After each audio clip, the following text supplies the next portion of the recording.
அந்த கூட்டத்தை விலக்கிட்டு ஒரு சின்ன பையன் ஒரு என்ட்ரி ஒன்று கொடுக்குறான்.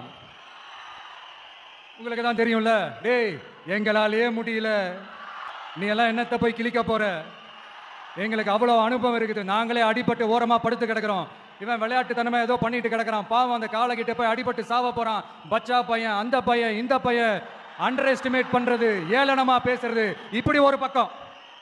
இன்னொரு பக்கம் பரிதாபப்பட்டு, ஐயோ பாவமே இப்படி தனியா போய் மாட்டிக்கிட்டானே அந்த காலை கிட்ட, என்ன பண்ண போறானோ அப்படின்ட்டு ஒரு பக்கம் பரிதாபப்பட்டு பேசுறாங்க.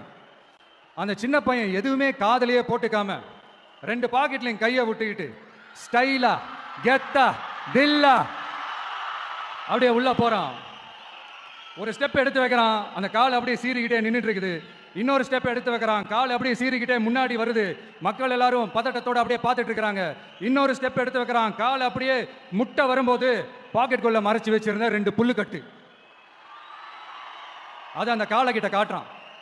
காலை அப்படியே சடனா வந்து நின்று அது மூடெல்லாம் மாறி அந்த புல்லுக்கட்டை சாப்பிட ஆரம்பிச்சிருச்சு. அந்த சின்ன பையனும் அந்த காலை அப்படியே தடவிக்கிட்டு வரான். காளையும் பக்கத்தில் ஒரு குழந்தை மாதிரி நடந்து வந்துக்கிட்டு வருது. பக்கத்தில் இருந்த ஒரு வயல்வெளியில் அந்த காளையை மேய விட்டுட்டு வரான். மக்கள் எல்லாரும் அந்த பையனை ஆச்சரியமாக பார்க்குறாங்க. அந்த அடிபட்டு கிடந்த அந்த அனுபவசாலிங்க தலையை தொங்க போட்டு நின்றுட்டு இருக்கிறாங்க. ஏன்னா பேசின பேச்சு அப்படி.